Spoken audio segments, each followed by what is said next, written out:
When I was in high school, my dad was in jail. I was 5 when he killed my mom. In fact, it was my testimony when I was in kindergarten that had him convicted. Too little to understand it all then. It wasn't until much later when all those feelings came flooding forward. Confusion, frustration. I want my mom. Oh yeah? I don't give up. I was living with my aunt and uncle and cousins at the time who I felt like just didn't get me. I had tons of friends, but I still felt really alone. And to make matters worse, to add fuel to the fire, I was pretty certain I was...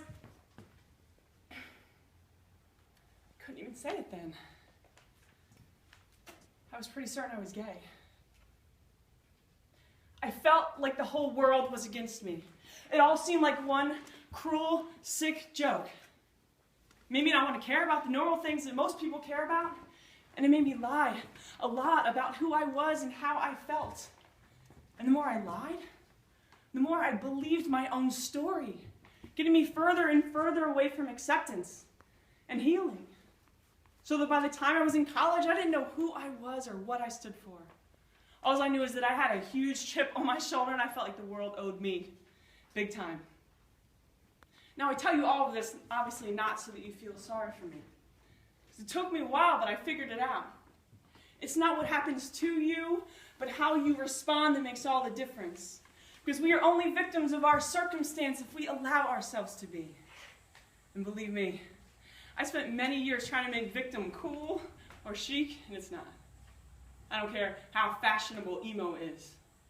Because listen, I would do something as stupid as stub my toe, and I would get so frustrated thinking about all the things that were wrong with me. I'd pull out that mental meltdown calculator. You know the one. I don't have a dad, I don't have a mom either. My friends aren't always there for me. I don't always get along with my family. And what if I'm gay? I mean, those are real issues, but remember how it started? And these meltdowns went on for years. I think I was in college when a friend of mine finally said to me, "Dude, you do realize it's just a toe, right?" And I both hated her and loved her for saying just that. And you may, me too, next time you have a meltdown. I don't care whether it's a fight, a test, no Wi-Fi. It's just a toe. Try it. You're welcome.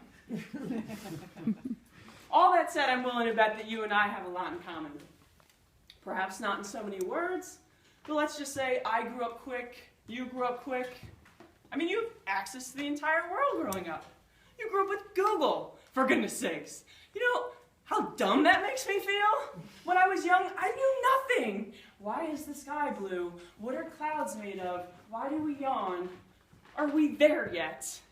You grew up with GP freaking S. You know how unfair that is? You know how many times I wanted to claw my eyeballs out with my dirty fingernails because we were circling the block for the 100th time? Lost again? Sure, it's a lot of information. It's a lot to take in. It can be overwhelming. Sometimes when we have so many things to choose from, we choose nothing. I get that. I've been there. Secretly, I kind of miss the kiddie menu. The simplicity of it. Cheeseburger, hot dog, chicken fingers, mac and cheese.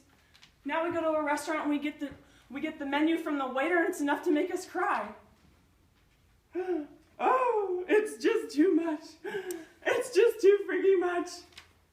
And it's not that it's just so much. I mean, I get that it's heavy stuff, right? I mean, we got cyberbullying, violence in the media, twerking in the media. It's like we want to close our eyes, but we can't. And this is why unplugging is so important. Because when we unplug, it's a natural reset. And we do things for ourselves. It's like we get time to work out or play sports or hang out with friends and family without our devices. Or we do something creative, whether that's writing or art or music or dance. And it's all those nurturing activities that help build intuition, that gut instinct, what dreams are made of. Instinct is the single most driving creative force that cannot be taught. And it's only developed through paying attention, and not so much to hear, but to hear and hear. So for real, hashtag unplug. Your dreams will thank you for it.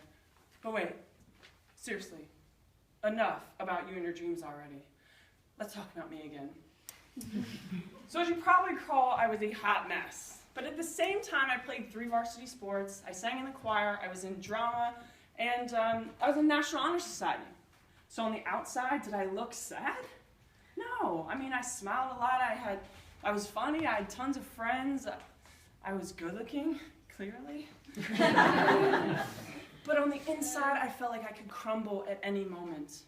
All I ever wanted was to be normal. I wanted so badly to fit in that I did almost anything to be cool, including things I'm not proud of, like lying and cheating and stealing and so much worse. I was a fake, I was a fraud, and by pretending to be happy and pretending to be tough, I got further and further away from that which was authentically me. And let me just tell you, the world wants you. We don't want a washed up version of somebody else, not a college, not a job, not a love interest. We want you. I don't care how unqualified or unconfident or uncomfortable you feel with the position, it is yours for the taking. Let me just break it down for you like this. Sometimes it is our wounds that makes us warriors. It is our pain that makes us passionate, and it is our fear that makes us fight. I want each and every one of you to find your inner warrior, to follow your passion and purpose, and use those guts to fight for it.